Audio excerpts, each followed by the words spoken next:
So this is how the incident started. My wife Bella was sat there. That's my son Raja. And that is Tiberius.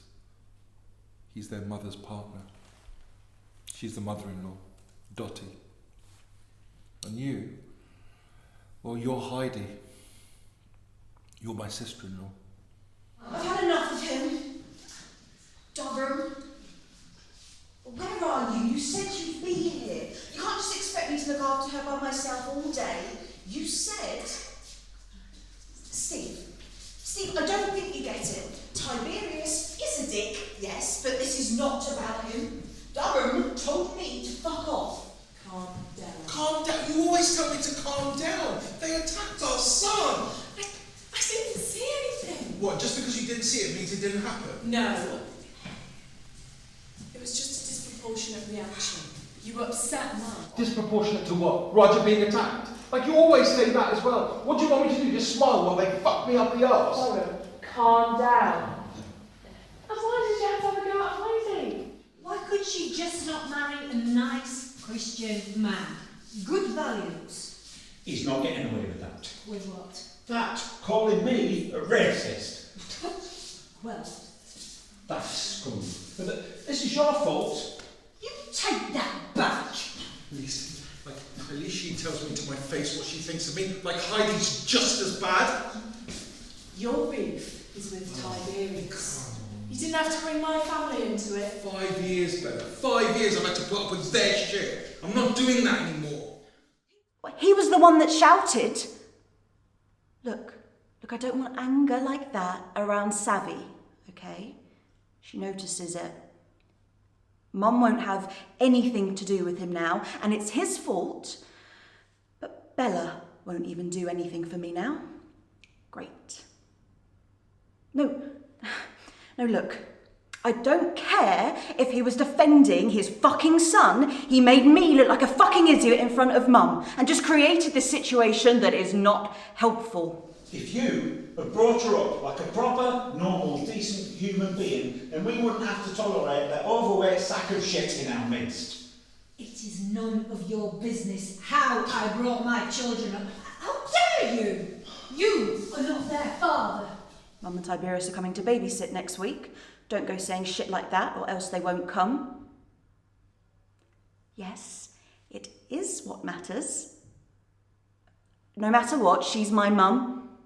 Just come home. He needs to know what's for.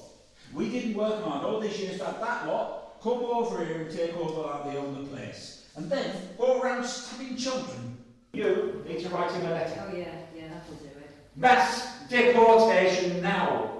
Set fire to the fucking hotels full of the bastards for all I care. And take the treacherous government and politicians with them while they're at it. You know what? It makes me physically sick. When I think about what those families have to go through with this kind walking around, and if that makes me a racist, so be it. Are you listening? Huh? Are you listening? No matter what happens, she's my mum and they are my family. Yeah? And what does that make us?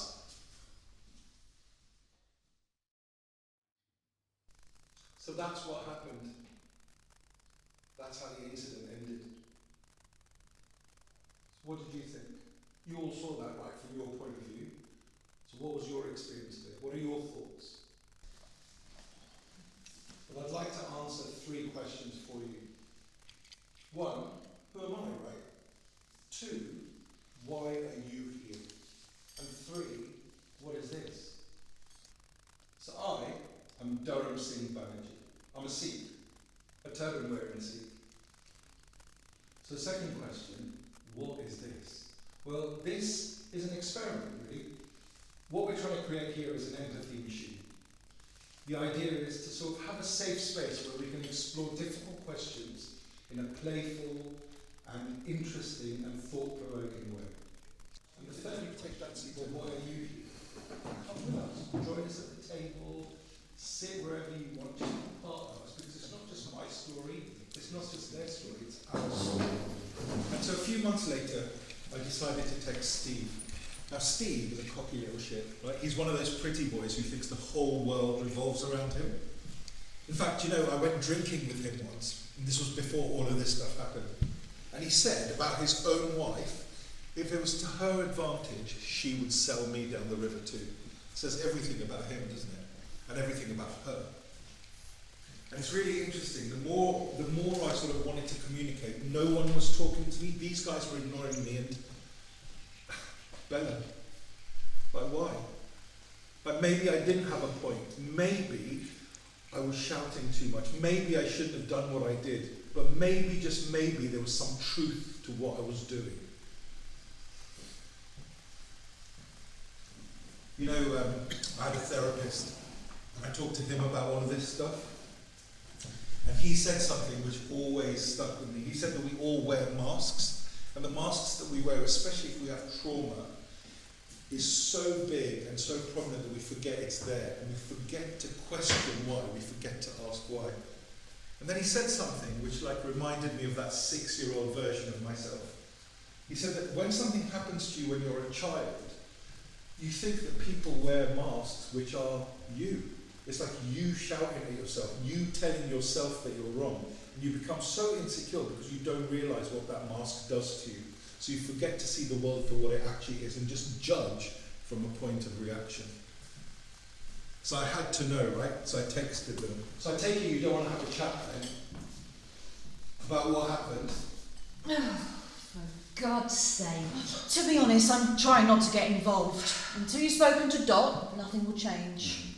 Glad you see both sides of the story. I don't agree with the way you behaved. What happened before was between you and them. I don't agree, right? By not listening to my side of the story, you're basically saying that they are right and I am wrong. And do you know what that's called? Bias. So I'm lying. Jesus. There's a difference between lying and not telling the truth. Don't you think their actions would have impacted on Raja? Until you erupted, Roger was fine. I checked that he was fine. He wasn't crying or hurt. Erupted is a bit strong, don't you think? Roger was fine. Roger was fine. We need to let him know. You saw what happened at the table. Nothing. He was fine. Let's tell him. Roger was fine. With me. Roger was fine. Was fine. Come on. Roger was fine. Was fine. Roger was fine. Roger was fine. Roger was fine. Raja was not fine. But thanks for clarifying. Like Steve was just being his usual arrogant self. When Bella asked me to do something that I never ever thought she would. Why don't you go for a drive? Why, Bella? Why? Huh? Fresh air will do some good. Why should I go? Okay then, I'll go and you can chill here. Bella, that's not what I meant. I know, darling, but But what? she's my mother and they are my family and I would really appreciate being able to see them too.